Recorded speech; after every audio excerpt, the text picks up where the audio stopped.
Hello friends, आशा करता हूँ आप सभी अच्छे होंगे, स्वस्थ होंगे। इस वीडियो में आज हम बात करेंगे क्रिमिनल ट्रायल प्रोसीजर के बारे में।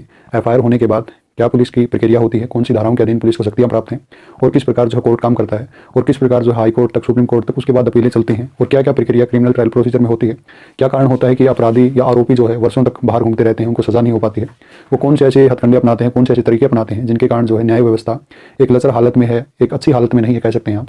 तो उन सभी चीज़ों को देखेंगे, सारी धाराओं को देखेंगे और जो है 360 डिग्री यह वीडियो होने वाली है और सामान्य जो सतही ज्ञान नहीं होगा। मैं आपसे यही उम्मीद करता हूं कि आप सिर्फ वीडियो के सामने बैठे रहें, बाकी आपको धाराएं याद करवाना, आपको दिमाग में क्लियर करवाना वो मेरा काम है। अगर ना हो तो बाद में आप भले ही चैनल की रिपोर्ट कर देना, मैं ये आपको मेरी तरफ से कह रहा हूं। अगर आपको बाद में, आपको पूरी वीडियो देखने के बाद आपको लगे कि आपका टाइम खराब हुआ है और आपको लगे कि अच्छा नहीं पड़ा है, तो मैं आपको कह रहा हूं कि चैनल की रिपोर्ट कर देना। इससे ज़्यादा और कुछ मैं नहीं कह सकता। तो चलिए अब शुरू करते हैं। आपको सिर्फ वीडियो पूरा देखना, मैं आपसे यही उम्मीद करता हूं। मेरी ओर से मैं पूरी अपनी जान झोंक दूंगा समझाने में और कोई कसर नहीं छोड़ूंगा। तो चलिए शुरू करते हैं। क्रिमिनल प्रोसीजर के बारे में बात करते हैं। अब पहले हम अपराधों के बारे में बात करते हैं। पहले क्या था, पहले आईपीसी थी और सीआरपीसी थी। आईपीसी जो होता था एक दंड का, एक कह लीजिए एक संहिता होती थी, एक दंड का ग्रंथ होता था कि ये अपराध है, इतना दंड मिलेगा इस अपराध के लिए। तो उसमें सारे जितने अपराध होते थे उन सभी को शामिल करके उनके दंड के बारे में बताया गया था। अब उन दंडों को कैसे देना है, कौन देगा, प्रक्रिया किस प्रकार होगी, इन्वेस्टिगेशन किस प्रकार होगी, एफआईआर किस प्रकार होगी, ये जो चीजें थी, जो प्रक्रिया के बारे में बात करती थी, ये दी गई थी सीआरपीसी में। ठीक है, जिसको दंड प्रक्रिया संहिता कहते थे। चूंकि कानून बहुत पुराने थे, अंग्रेजों के टाइम की था। आईपीसी 1860 की थी, सीआरपीसी 1973 में ला दी गई थी। लेकिन इनमें बहुत ही वो था, ओल्ड जो व्यवहार था वो था, वो अब का जो प्रेजेंट का जो डिमांड थी टाइम की, वो इन चीज़ों इनमें नहीं थी। इसलिए 2023 में नए कानून लाए गए। और नए कानून कौन कौन से थे? बीएनएस था और बीएनएसएस था। ये लाएगा आईपीसी की जगह, ठीक है, ये लाएगा सीआरपीसी की जगह। याद करने का एक ही तरीका है, इनमें जो नेगेटिव भाव था, नकारात्मक भाव था। ये चूंकि आईपीसी में नकारात्मक भाव था। 1860 में बना था, अंग्रेजों के टाइम में बना था। उस टाइम भारतीयों को अलग दृष्टि से देखते, तो इसलिए नाम भी इसी प्रकार था, इंडियन पेनल कोड, यानी भारतीय दंड संहिता। अब दंड से ही पता चलता है कि दंड के बारे में। लेकिन अब ये जो नया कानून लाएगा 2023 में, भारतीय न्याय संहिता, इसमें दंड को हटाकर न्याय जोड़ दिया गया है। और न्याय एक जो पॉजिटिव अर्थ देता है कहीं ना कहीं। सीआरपीसी जो थी, यह भी दंड प्रक्रिया, यहां भी दंड प्रमुख था, दंड प्रक्रिया संहिता। बीएनएस में क्या किया है? भारतीय नागरिक सुरक्षा संहिता। ठीक है, नागरिक सुरक्षा, यहां पर दंड को हटाकर, दंड प्रक्रिया को हटाकर कर दिया नागरिक सुरक्षा।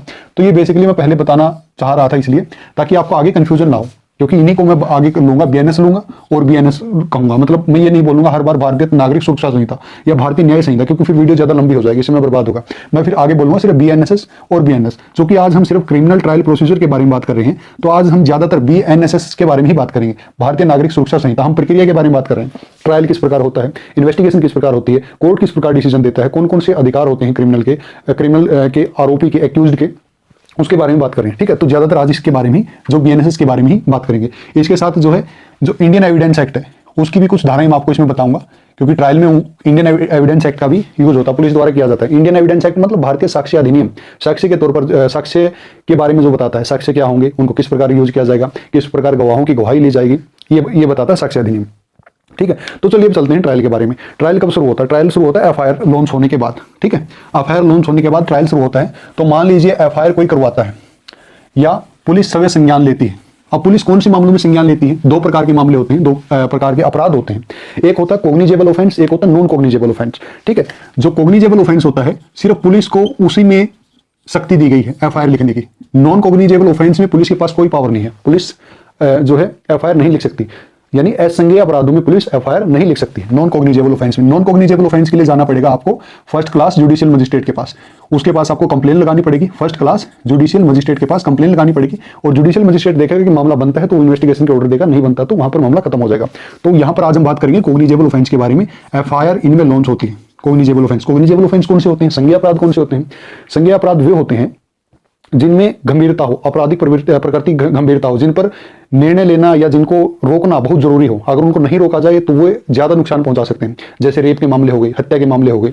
अब हत्यारे को तुरंत अरेस्ट करना जरूरी होता है। अगर अरेस्ट नहीं किया जाए तो वह बहुत ज्यादा हानि कर सकता है। रेपिस्ट को तुरंत अरेस्ट करना जरूरी होता है, अगर नहीं किया जाए तो ज्यादा हानि पहुंचा सकता है। तो ये ऐसे मामले आते हैं कोग्निजेबल ऑफेंस में। अब हत्या जो है किसमें दी गई है? भारतीय न्याय संहिता में, धारा 103 में। ठीक है, और रेप दिया गया है धारा 62 में, भारतीय न्याय संहिता में। तो कोग्निजेबल और नॉन कोग्निजेबल दोनों दिए गए हैं भारतीय न्याय संहिता में। ठीक है, और सिर्फ ये जो है कोग्निजेबल ऑफेंस, ये है पुलिस के अधिकार में। इन पर लिखी जाती है क्या? एफआईआर। एफआईआर किस प्रकार लिखी जाती है? कौन सा प्रोसीजर पुलिस अपनाएगी एफआईआर लिखते समय या इन अपराधों से निपटते समय, वह दिया गया है भारतीय नागरिक सुरक्षा संहिता यानी BNSS में। ठीक है, BNSS इसके प्रोसीजर को बताती है। अब हम चलते हैं BNSS पर क्या प्रोसीजर अपनाएंगे। अब मान लीजिए जैसे किसी ने देखा कि किसी ने किसी की हत्या कर दी है, अब वह शिकायत लेकर आया पुलिस के पास कि मैंने देखा है उस आदमी ने उसकी हत्या की है, मैं वहां पर था। पुलिस का क्या काम है, पुलिस एफआईआर लिखेगी। किस धारा के अंतर्गत लिखेगी, BNSS की धारा 173 के अंतर्गत पुलिस का यह दायित्व है। ठीक है, पुलिस एफआईआर लिखेगी। अब मान लीजिए यहाँ पर 2-3 सिचुएशन उत्पन्न होती हैं। अब वो 2-3 सिचुएशन में आपको साथ लेकर चलूंगा। जो पूरा ट्रायल है वो 2-3 सिचुएशन से शुरू होता है। कई बार होता है कि पुलिस जो है स्वयं एफआईआर लिखती है, कई बार होता है शिकायतकर्ता के जरिए एफआईआर लिखती है, और कई बार होता है कि जीरो एफआईआर की भी सिचुएशन होती है। तो वो सभी समझाऊंगा, सभी चीजें जो BNSS में ही दे रखी हैं। अब देखिए क्या क्या यहां पर पॉसिबिलिटी बन सकती है, मैं सभी पॉसिबिलिटी को लेकर चलूंगा। देखिए यहां पर पॉसिबिलिटी क्या बन सकती है, पॉसिबिलिटी बन सकती है शिकायतकर्ता शिकायत करे। ठीक है, ये शिकायत लेकर आ, ये BNSS की कौन सी धारा में बताया गया है कि एफआईआर लिखी जाएगी 173। ठीक है, अब मान लीजिए पुलिस का कोई सिपाही गुजर रहा था, पुलिस का कोई इंस्पेक्टर गुजर रहा था, उसने हत्या होती देख ली। अब उसका भी यह कर्तव्य है कि वह एफआईआर लिखेगा, स्वयं एफआईआर लिखेगा बिना किसी शिकायत के, क्योंकि जो अपराध होता है वो राज्य के विरुद्ध अपराध होता है और कार्य किसका है, अपराध को रोकने का, पुलिस का। तो यहां पर अगर कोई अपराध हो रहा, मान लीजिए हत्या कोई कर रहा है, तो यह स्वयं संज्ञान लेगा, स्वयं अपनी ओर से एफआईआर लॉन्च करेगा, उसको पकड़ेगा। ठीक है, उसको पकड़ेगा। अब उसको पकड़ेगा, यह शक्ति उसको किसने दी है। ठीक है, बिना वारंट के कुछ लोग कहते हैं कि कैसे अरेस्ट कर सकता, नहीं, बिना वारंट के अरेस्ट हो सकते हैं कॉग्निजेबल ऑफेंस में, और जिनकी जो प्रकृति है वो ज्यादा गंभीर होती है, जैसे रेप के मामले हो गए, हत्या के मामले हो गए। यहां पर जो BNSS की धारा है यह 35 इस पुलिस वाले को यह पावर देती है कि वह बिना वारंट की गिरफ्तार कर सकता है, बिना वारंट की गिरफ्तार व्यक्ति को कर सकता है, उसको थाने में ला सकता है, उसकी एफआईआर लॉन्च करेगा, उसके बाद जो है उसकी तलाशी लेगा। यह धारा शक्ति देती है उसको, धारा 49 BNSS की। यह धारा 49 BNSS इसको पुलिस वाले को शक्ति देती है कि वह उसकी तलाशी ले, उसके कपड़े को छोड़कर बाकी जो उसके पास सामान होता है उसको जब्त करेगा, उसकी रसीद उसको देगा थाने में। ठीक है, उसकी रसीद उसको देगा। अब जो जहां से ये पकड़ के लाया, हो सकता है वहां पर भी कुछ चीजें हों, वहां पर भी कुछ एविडेंस हो, तो वो उनको भी कलेक्ट करेगा। वहां पर गवाह होंगे तो BNSS की धारा 180 के तहत उन गवाहों के बयान लेगा। ठीक है, उन गवाहों के बयान को रिकॉर्ड करेगा BNSS की धारा 180 के तहत। हो सकता है वहां पर अन्य चीजें भी हों, एविडेंस भी हों, तो एविडेंस 183 के तहत कलेक्ट करेगा। ठीक है, अब ये चीजें अपनाएगा। अब इन चीजों को अपनाने के बाद यही चीज शिकायत वाले मामले में होती है। अब जैसे एफआईआर लॉन्च हो गई शिकायत करने के बाद, तो ये अधिकारी जाएगा, पुलिस वाला देखेगा मामला कितना गंभीर है, तो वहां पर ये 35 के तहत अरेस्ट करके ला सकता है। 49 के तहत जो है क्या कर सकता है, उसके जांच करेगा, उसके स्थान की जांच करेगा, वहां पर गवाहों के बयान रिकॉर्ड करेगा और उसके आधार पर एक चार्जशीट फ्रेम करेगा। ठीक है, एक चार्जशीट फ्रेम करेगा। उसमें चार्जशीट में क्या होगा, चालान में क्या होगा, पीड़ित का नाम होगा, जो विक्टिम है, जिसके साथ बुरा हुआ है। ठीक है, और जो अपराधी यानी जो आरोपी है, एक्यूज्ड है, अपराधी तभी कहेंगे जब कोर्ट उसको साबित कर देगा, उससे पहले हम उसको आरोपी ही कहेंगे, एक्यूज्ड ही कहेंगे। ठीक है, एक्यूज्ड ही कहेंगे। अब पीड़ित है, पीड़ित और आरोपी हैं, इनका चालान करने से पूर्व क्या करेगा, ये चीजें हो गई मान लीजिए। ठीक है, गवाह हो गए, रसीद दे दी उसने, सब कुछ हो गया। अब इसके बाद क्या करेगा, पीड़ित के साथ मान लीजिए ज्यादा मारपीट हुई है, पीड़ित का रेप हुआ है, ऐसे मामले हैं, तो ऐसे मामले में क्या करेगा, यह जो पुलिस वाला है, जो पुलिस इंचार्ज है, यह इनका मेडिकल करवाएगा। मेडिकल दिया गया है BNSS की धारा 51, 52, 53, 184, 397, इनमें मेडिकल के बारे में बताया गया है। अब 51 में क्या कहा गया है मेडिकल के बारे में, कि मेडिकल कब जो है डॉक्टर के बारे में बताया गया। जैसे किसी महिला के साथ रेप हुआ है, तो जो उसका मेडिकल करेगी वो एक लेडी डॉक्टर ही मेडिकल करेगी उसका। यह धारा 51 में बताया गया है। धारा 52 में प्रोसीजर बताया गया कि प्रोसीजर क्या फॉलो करेंगे, कि आप जो है सरकारी हॉस्पिटल में लेके जाएंगे। अगर सरकारी हॉस्पिटल नहीं है, जो मतलब सरकार ने असाइन किया, उस हॉस्पिटल में डॉक्टर अवेलेबल नहीं है, तो आप किसी प्राइवेट हॉस्पिटल के पास हॉस्पिटल में जा सकते हैं। बस उसके पास जो है वह वो होना चाहिए, क्या कहते हैं, वह काउंसिल द्वारा जो रजिस्टर होना चाहिए। ठीक है, वह चिकित्सक डॉक्टर रजिस्टर होना चाहिए। उसके बाद जो है 53 भी यही कहती है, 184 भी यही कहती है, 397 जो है यह कहती है कि मान लीजिए कोई घायल हुआ सीधा हॉस्पिटल में आ गया, किसी की मारपीट हो गई, कोई रेप की शिकार महिला सीधे हॉस्पिटल में आ गई, तो आपका यह दायित्व है डॉक्टर का कि आप पहले उसका इलाज करेंगे, और इलाज करने के बाद जो है सेफ हो जाए, उसके बाद आप पुलिस को बुलाएंगे, उसका मामला पुलिस को दर्ज करवाएंगे और पुलिस को बताएंगे। तो यह बताया गया 397 में। ठीक है, तो ये पुलिस मेडिकल करवाएगी। अब मेडिकल की जो रिपोर्ट आएगी, उस मेडिकल की रिपोर्ट को जो है इस चालान के साथ संलग्न करेगी, और अगले 24 घंटे में जो ये मैंने पूरी प्रक्रिया बताई, अगर 35 के अंतर्गत है या अन्य अरेस्ट किया जाता है फायर के बाद, तो अगले 24 घंटे में उसको मजिस्ट्रेट के सामने पेश करना होता है। क्यों करना होता है, क्योंकि आर्टिकल 21 अनुच्छेद 21 और अनुच्छेद 14, अगर दोनों को साथ में पढ़ोगे तो समझ में आएगा। अनुच्छेद 14 कहता है विधि का शासन। विधि का शासन है कि विधि की प्रक्रिया के अंतर्गत ही आपको गिरफ्तार किया जाएगा, आपको सजा दी जाएगी, किसी का मनमानापन नहीं चलेगा। तो इसलिए जो है 24 घंटे की प्रक्रिया निर्धारित है, 24 घंटे के अंदर मजिस्ट्रेट के सामने पेश किया जाएगा। अगर नहीं किया जाता है तो यह पुलिस अधिकारी का मनमानापन माना जाएगा और यहाँ पर पुलिस अधिकारी के खिलाफ जो है कार्रवाई हो सकती है। क्या कार्रवाई हो सकती है? आप 32 और 226 जो अनुच्छेद हैं हाई कोर्ट सुप्रीम कोर्ट में जाने के जो आपको देते हैं, आप जो है बंदी प्रत्यक्षीकरण की याचिका लगा सकते हैं, हैबियस कॉर्पस इसको बोलते हैं। इसका मतलब है कि आप कोर्ट में जाकर बोल सकते हैं कि इस अधिकारी ने हमें जो है गलत तरीके से अरेस्ट किया है, 24 घंटे से ज्यादा टाइम हो गया है, इसने हमें मजिस्ट्रेट के सामने पेश नहीं किया है। तो हैबियस कॉर्पस लगा सकते हैं। कोर्ट जो है इसको पुलिस वाले को बोलेगा कि आप जो है उस व्यक्ति को हमारे सामने लेके आओ, पुलिस वाले को उसको उस व्यक्ति को कोर्ट के सामने पेश करना पड़ेगा और पुलिस वाले को वहां पर फिर सजा मिलेगी। ठीक है, तो यहाँ पर आर्टिकल 21 है दैहिक स्वतंत्रता। यह सभी व्यक्ति को के जीवन का अधिकार है, सभी व्यक्ति को जीने का अधिकार है। ठीक है, आप उसकी दैहिक स्वतंत्रता नहीं छीन सकते, यानी आप उसको बांध कर नहीं रख सकते हैं। आपको 24 घंटे के अंदर उसको मजिस्ट्रेट के सामने पेश करना ही पड़ेगा। तो इन चीजों के बाद जो है ये 24 घंटे में हो जाती है, इनके बाद जो है वो मजिस्ट्रेट के सामने पेश करेगा। अब यहाँ पर जो मजिस्ट्रेट की प्रक्रिया आती है, मजिस्ट्रेट की प्रक्रिया आती है 22 अनुच्छेद, एक बार मैं इसको साफ कर देता हूँ, अनुच्छेद धारा, सॉरी एक बार मैं इसको साफ कर देता हूँ थोड़ा, आशा करता हूँ ये चीजें समझ में आ गई होंगी। यहां पर ये बस इतना ही ठीक है। अब देखिए, अब ये इसको लेके जाएगा, मान लीजिए गाड़ी के जरिए इस अभियुक्त को जो है मजिस्ट्रेट के सामने लेके गया। मजिस्ट्रेट की कौन से मजिस्ट्रेट के सामने जाएगा? Judicial magistrate first class, judicial magistrate first class के सामने लेके जाएगा 24 घंटे के अंतर्गत। यहां पर जो जुडिशियल मजिस्ट्रेट फर्स्ट क्लास का जुरिस्डिक्शन कहां निर्धारित किया गया है, यह बीएनएसएस की धारा 22 में बताया गया, सॉरी 23 में। ठीक है, यह बीएनएसएस की जो धारा है उसके किस में बताया गया? सेक्शन 23 में। जो जुडिशियल मजिस्ट्रेट फर्स्ट क्लास के अंतर्गत मामले आएंगे वह सभी मामले वही आएंगे जिनमें जो 3 साल की सजा हो या 10,000 का जुर्माना हो।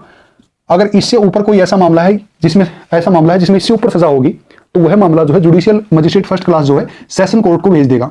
ठीक है, सेशन कोर्ट को ट्रांसफर कर देगा, जो है जिला एवं सत्र न्यायालय को ट्रांसफर कर देगा। जिला एवं सत्र न्यायालय उस मामले में देखेगा। यह बताया गया है धारा 23 में, और जो जिला और सत्र न्यायालय की जो है जुरिस्डिक्शन बताया गया है धारा 22 में। बीएनएसएस की जो धारा धारा 22 में बताया गया। अब यहाँ पर जो इसकी जुरिस्डिक्शन दी गई है, जो सत्र न्यायालय की जुरिस्डिक्शन दी गई है वह सभी मामलों में है, सिवाय एक चीज के, मृत्युदंड के मामले में जो है उसको जो है हाई कोर्ट से उसको कंफर्म करवाना पड़ेगा। जैसे मान लीजिए यहाँ पर हत्या का मामला आ गया, जो सत्र न्यायालय में सेशन कोर्ट में, डिस्ट्रिक्ट एंड सेशन कोर्ट में हत्या का मामला आ गया। हत्या का मामला आएगा तो यहाँ पर जुडिशियल मजिस्ट्रेट फर्स्ट क्लास के पास ही, लेकिन चूंकि उसके पास पावर नहीं है तो वह इसको ट्रांसफर कर देगा डिस्ट्रिक्ट एंड सेशन कोर्ट में। डिस्ट्रिक्ट एंड सेशन कोर्ट में ट्रांसफर करने के बाद यहाँ पर फिर जो है ये मामला सुना गया। मामला सुनने के बाद जो है मान लीजिए इसको माना गया कि यह हत्या का आरोपी है और उसको हत्या की जो है सजा, जो फांसी की सजा दे दी जाती है। तो यहाँ पर जो फांसी की सजा दी जाएगी सेशन कोर्ट द्वारा, इसकी पुष्टि सेशन कोर्ट जो है हाई कोर्ट से करवाएगा। हाई कोर्ट उसके बाद अपनी पुष्टि देगा, सजा में बदलाव भी कर सकता है, वो हम आगे देखेंगे। ठीक है, ये चीज हो गई अब तक। अब ये चीज होने के बाद जो है यहाँ पर फिर ट्रायल शुरू होने की बात आती है। गवाहों के बयान किस प्रकार लिए जाएंगे, क्रॉस एग्जामिनेशन किस प्रकार होगा, वो चीजें मैं थोड़ा आपको बताने वाला हूं। अब हम जो है पुलिस स्टेशन से बाहर निकल चुके हैं, अब हम जो है न्यायालय में प्रवेश कर चुके हैं, न्यायालय के सत्र में आ चुके हैं। ये सारा मामला जो है पुलिस का, क्या क्या चीजें होती हैं, कौन सी धाराएं होती हैं, किस प्रकार प्रोसीजर अपनाया जाता है, वो मैंने बता दिया। अब हम आते हैं न्यायालय में, और न्यायालय में बताता हूं क्या क्या प्रक्रिया एविडेंस एक्ट के तहत कैसे जो क्रॉस एग्जामिनेशन होता है। तो चलिए इसको मैं थोड़ा साफ कर देता हूं। और जो हथकंडे अपनाए जाते हैं आरोपियों द्वारा वो भी मैं आपको बताऊंगा। उसके बाद मैं आपको समाधान भी बताऊंगा, सभी चीजें बताऊंगा, अपील भी बताऊंगा, अग्रिम जमानत भी बताऊंगा, सभी चीजें बताऊंगा, वो आगे आएंगी। क्योंकि अगर एक लय में हम चीजों को लेकर चलें तो समझने में बहुत बड़ी आसानी होती है और आपके दिमाग में वो चीजें लंबे समय तक याद रहती हैं। तो चलिए अब हम पुलिस स्टेशन से बाहर निकल चुके हैं। मान लीजिए आरोपी वाली गाड़ी पुलिस स्टेशन से बाहर निकलकर न्यायालय के बाहर आ चुकी है। अब हम देखते हैं न्यायालय में क्या क्या चीजें होती हैं, किस प्रकार जो है जो मजिस्ट्रेट होता है वो मामले को देखता है, क्या क्या उसका जुरिस्डिक्शन है और किस प्रकार वह फिर आगे मामले को बढ़ाता है, क्या प्रोसीजर वहां पर होता है। तो चलिए देखते हैं। अभी आगे हम जुडिशरी में।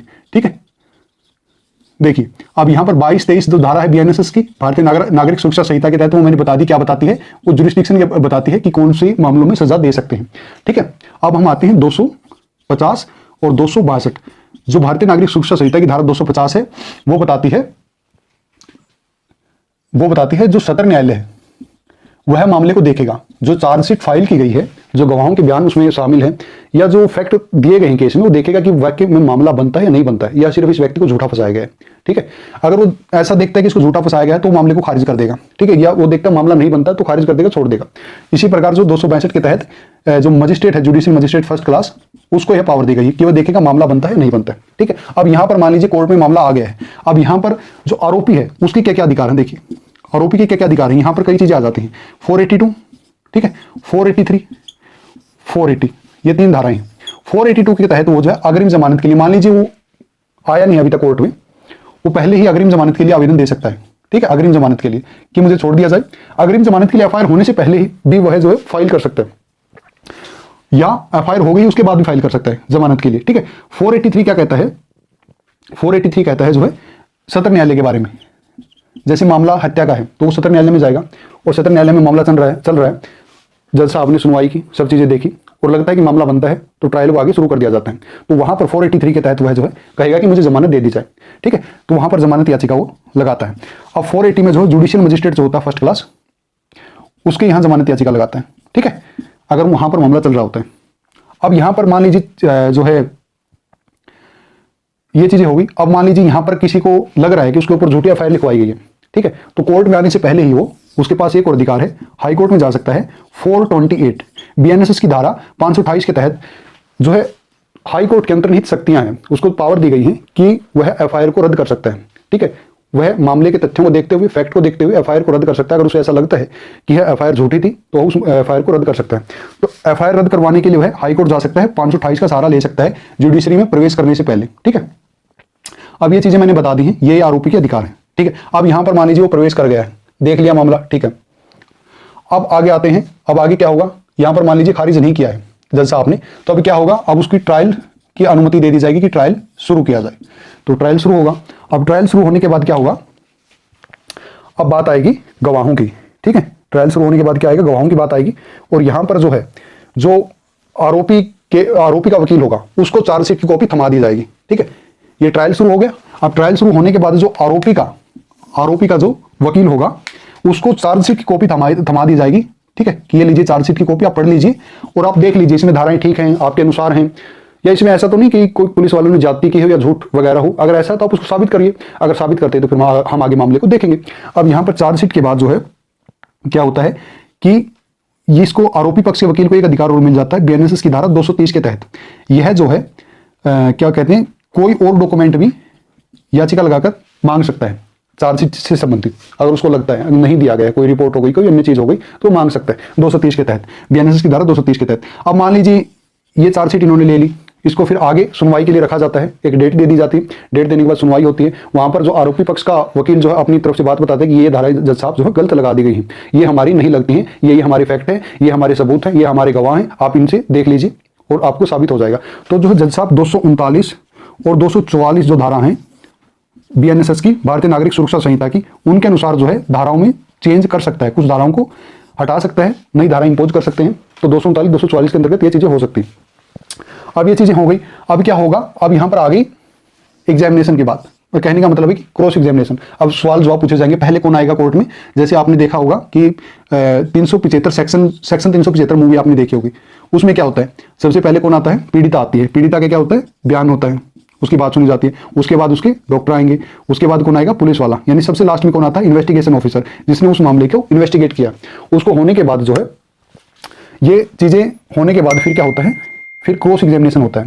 क्रॉस एग्जामिनेशन में जो है, जो आरोपी पक्ष का वकील है वो क्वेश्चन पूछता है, ठीक है, वो क्वेश्चन पूछता है गवाहों से। यह होता है भारतीय साक्ष्य अधिनियम की धारा, भारतीय साक्ष्य एक्ट की धारा 142 के तहत, ठीक है, 142 के तहत वो क्रॉस एग्जामिनेशन करता है। और वहां पर कोई झूठ बोल रहा होता तो उसको क्रॉस एग्जामिनेशन में पकड़ा जा सकता है, ठीक है, आसानी से। इसके बाद ये चीजें होगी, क्रॉस एग्जामिनेशन हो गया आरोपी पक्ष के वकील का।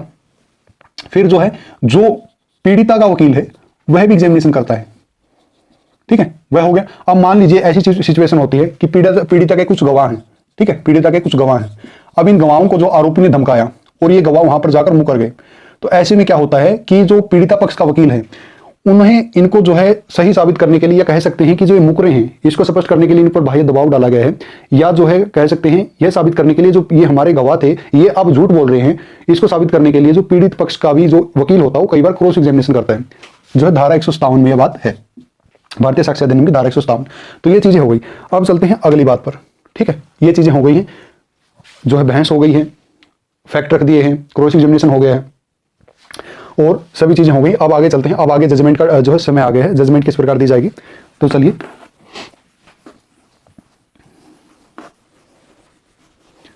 अब जजमेंट पर आते हैं। थोड़ा सा साफ कर देता हूं, अगर आपने चैनल को सब्सक्राइब नहीं किया है तो प्लीज कर दीजिए, मैं आपके लिए ऐसी अच्छी वीडियो लाता रहता हूं। तो आपका यह दायित्व है कि आप चैनल को सब्सक्राइब कीजिए। अब आते हैं जजमेंट पर। जजमेंट के लिए जो तारीख लगाई जाएगी, आखिरी तारीख, ठीक है, एक आखिरी तारीख लगाई जाएगी, यह धारा 352 में बात की गई इसकी, बीएनएसएस की धारा 352 में, और 392 और 393 के तहत फिर जिस दिन जजमेंट दी जाएगी उस दिन की बात की गई है।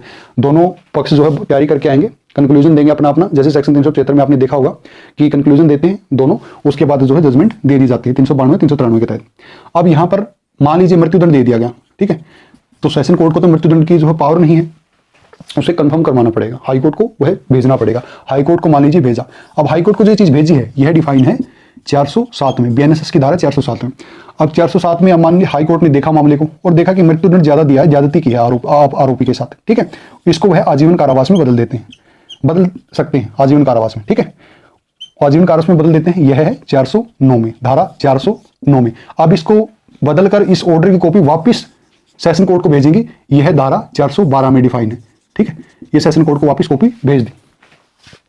अब यहां पर ये चीजें हो गई। अब मान लीजिए यहां पर मृत्युदंड नहीं दिया, ठीक है, यहां पर मृत्युदंड नहीं दिया, यहां पर सजा दी 3 वर्ष की या 3 वर्ष से कम की, तो यहां पर क्या कर सकता है, धारा 430 के तहत वह अपील के लिए दायर कर सकता है साथ में ही, ठीक है, कि अपील नहीं, सॉरी, जमानत के लिए दायर कर सकता है, सॉरी माफी चाहूंगा, जमानत के लिए, वह जमानत के लिए दायर कर सकता है और जमानत उसको दे दी जाएगी अगर अपराध जो है 3 वर्ष से, जिनमें 3 वर्ष से कम की सजा है। अब मान लीजिए नहीं 3 वर्ष से कम की सजा है, जैसे मृत्युदंड का मामला है, तो यहां पर भी वह है, जैसे हाई कोर्ट में इसका मामला गया हुआ, तो हाई कोर्ट में या सुप्रीम कोर्ट में साथ में जो है जमानत की याचिका दायर कर सकता है। वह कोर्ट पर है कि उसकी याचिका को सुनो या उसको खारिज करे। अब मान लीजिए हो जाता है तो इसके बाद वह सुप्रीम कोर्ट जा सकता है, ठीक है, वह सुप्रीम कोर्ट जा सकता है, यहां से मामला हो जाता है, मृत्युदंड का हो जाता है। तो अब यहां पर देखिए, मैं ये चीजें बता दी मैंने, थोड़ी सी मैं इसमें एक चीज और आपको बताना चाहूंगा। हम सेशन कोर्ट से निकल चुके हैं, जो है हाई कोर्ट ने मृत्युदंड को बरकरार रखा है, अब वह सुप्रीम कोर्ट जाएगा। अब सुप्रीम कोर्ट में उसके क्या अधिकार है वो मैं आपको बताता हूं।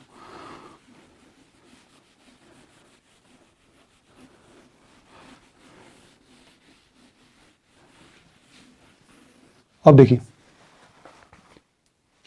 सुप्रीम कोर्ट में क्या है, ये सुप्रीम कोर्ट में मान लीजिए मामला आया, यहां पर कौन कौन सी याचिकाएं हो सकती, एक तो जो है अनुच्छेद जो संविधान का 137 है, 136 है, ठीक है, पुनर्विचार याचिका कि हमारी याचिका पर पुनर्विचार कीजिए, जो निर्णय दिया है उस पर पुनर्विचार कीजिए, वह हो सकता है उसमें कुछ खामियां हो, दोबारा विचार कीजिए। तो इसके लिए एक बेंच सेटअप की जाती है, वह मामले को देखती है, मतलब बेंच का मतलब कि जो जिस न्यायाधीश ने किया था वो 1-2 वरिष्ठ न्यायाधीश होता है, उनको वापस भेजा जाता है, और अगर कुछ नहीं मिलता है तो फिर खारिज कर दिया जाता है, खारिज कर दी जाती है याचिका को। उसके बाद जो है पुनर्विचार याचिका होने के बाद यह फिर लगाएगा उपचारात्मक याचिका, ठीक है, उपचारात्मक याचिका लगाएगा, यह आएगी आर्टिकल 142 अनुच्छेद 142 के तहत पूर्ण न्याय। इस आर्टिकल के तहत जो है सुप्रीम कोर्ट के पावर है कि वो पूर्ण न्याय को करने के लिए जो है कोई ऐसा प्रोविजन है जो न्याय की अवहेलना कर रहा है तो उसको खत्म भी कर सकता है और नए प्रोविजन बना भी सकता है, गाइडलाइन जारी भी कर सकता है। आपने सुना होगा गाइडलाइन जारी की, तो ये इसी आर्टिकल के अंतर्गत होती है 142, ये एक ऐसा हथियार है, ठीक है, यहां पर भी खारिज कर दी जाती है तो फिर कोई चारा नहीं होता। अब इससे पहले जो है उसके पास कुछ और सकते हैं, वो कुछ और चीजें भी होती हैं, जो है समाधान याचिका के लिए जा सकता है, समाधान के लिए समाधान जो है आर्टिकल 72 में राष्ट्रपति, आर्टिकल 161 में राज्यपाल। राज्यपाल मृत्युदंड को माफ नहीं कर सकते, ठीक है, राष्ट्रपति कर सकते हैं। ये चीजें हो गई इसमें। अब मैं थोड़ा सा एक बार आपको मामले को रिवाइज करवा देता हूं ताकि कोई कंफ्यूजन ना रहे, ठीक है। 407 हो गया, 9 हो गया, 12 हो गया, 300 हो गया, 187 रह गया, 187 रह गया, ठीक है। 187 में क्या था देखिए, 187 धारा 187 रहेगी बीएनएसएस की। अब जब जुडिशियल मजिस्ट्रेट के पास ये मामला आता है, ठीक है, वो जो थाने से निकलकर और जो जुडिशियरी की तरफ गाड़ी आती है, यहां पर मामला देखता है, बनता है, ठीक है। तो यहां पर जो बीएनएसएस की धारा 187 के तहत जुडिशियल को जो मजिस्ट्रेट को पावर दी गई है कि वह इसे पुलिस कस्टडी में भेज सकता है या फिर जुडिशियल कस्टडी में भेज सकता है। और पुलिस ने बोला कि हमें कुछ पूछताछ करनी है, ये मामले के फैक्ट है और इन्वेस्टिगेशन करनी है, तो जुडिशियल कस्टडी में, सॉरी, जो पुलिस कस्टडी में भेज देगा। यह 15 दिन की होती है और जुडिशियल कस्टडी 60 दिन की या 90 दिन की होती है। सामान्य अपराधों में 60 दिन की, गंभीर अपराधों में 90 दिन तक की होती है। इतने दिनों में जांच हो जानी चाहिए। अगर जांच नहीं होती है तो फिर जो यहां पर जो आरोपी है वह जमानत का अधिकारी हो जाता है एक तरीके से। अगर जांच हो जाती है, चार्जशीट फाइल हो जाती है, तो उसके बाद जो जुडिशियल मजिस्ट्रेट के पास पावर है कि उसको निरोध रखा जाए, यानी उसको वापस जेल में ही रखा जाए। अगर मामले की परिस्थिति ऐसी है कि गंभीर है तो उसको जेल में ही रखा जा सकता है। ठीक है, तो ये चीज़ें थोड़ी रह गई थी, मैंने बता दी हैं। अब देखिए मैं एक बार थोड़ा सा दोबारा आपको समराइज करवा देता हूँ। एफआईआर हो गई 35, ठीक है। उसके बाद यहाँ पर फिर मजिस्ट्रेट के पास आई, जुडिशियल मजिस्ट्रेट के पास आई, उसके बाद फिर हाई कोर्ट, उसके बाद सॉरी सेशन कोर्ट, उसके बाद हाई कोर्ट, सुप्रीम कोर्ट, ठीक है। और ये प्रक्रिया मैंने समझा दी सारी। जुडिशियल मजिस्ट्रेट के पास ही मामले आते हैं। 3 वर्ष से जो जिनमें सजा कम ज़्यादा है उनको जो सेशन कोर्ट के पास भेज दिया जाता है। ठीक है, पोक्सो एक्ट भी जो है सीधा सेशन कोर्ट में ही जाता है। पोक्सो एक्ट के जो मामले हैं वो भी सीधा सेशन कोर्ट में ही जाते हैं। जुडिशियल मजिस्ट्रेट को उनको सुनने की शक्ति नहीं दी गई। तो ये था पूरा चक्कर, आशा करता हूँ समझा दिया मैंने। अब वो कौन सी चीजें हैं जिनके कारण जो है आरोपी को सजा नहीं मिलती है, या जो है बड़े बड़े अपराधियों को सजा नहीं मिलती है, वो कुछ ऐसे तत्वों में बताता हूँ। पहली बात तो है गवाह। अब मान लीजिए गवाहों को पलटा दिया, उनको डरा दिया, धमका दिया। दूसरी चीज है केस के जो फैक्ट हैं उनको समाप्त कर दिया। जैसे वेपन है जिसे अपराध हुआ है, वह वेपन ही पुलिस को नहीं मिला या वह चेंज कर दिया जाता है। ठीक है, या एविडेंस जो है, जो मुख्य एविडेंस हैं वो समाप्त हो जाते हैं। ठीक है, जो मुख्य एविडेंस हैं जिनके आधार पर पूरा केस है, जैसे कोई रेप की विक्टिम है, उसका मुख्य एविडेंस क्या होगा कि उसका मेडिकल एग्जामिनेशन होगा। अगर उसका मेडिकल एग्जामिनेशन नहीं करवाया जाता है या मेडिकल एग्जामिनेशन करवाया जाता है, उसकी रिपोर्ट चेंज कर दी जाती है, तो उसको फिर सजा नहीं मिल पाती है अपराधी को। ठीक है, और होता भी ऐसा ही है, मेडिकल एग्जामिनेशन नहीं होता है बहुत से मामलों में, या डिले कर दिया जाता है, या जो गवाह होते हैं उनको डराया जाता है, धमकाया जाता है। दूसरी बात है जो क्या कहते हैं वेपन होता है, वेपन को चेंज कर दिया जाता है, जो मुख्य चीज़ है। इसके बाद एक अन्य चीज़ जो है वो है तारीख पर तारीख का खेल।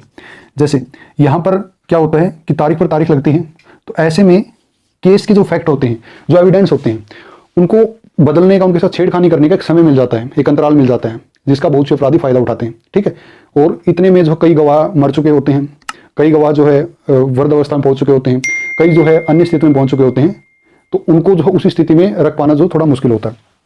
तो ये चीज़ें थी। आशा करता हूँ आपको वीडियो अच्छी लगी होगी। अच्छी लगी है तो कृपया चैनल को सब्सक्राइब करके जाइएगा, और मैं उम्मीद करता हूँ कि आपको पूरी जो मैंने चीज़ बताई है, पूरा जो चक्कर समझाया है वो समझ में आया होगा। तो चलिए मिलते हैं फिर अगली वीडियो में, तब तक बने रहिए।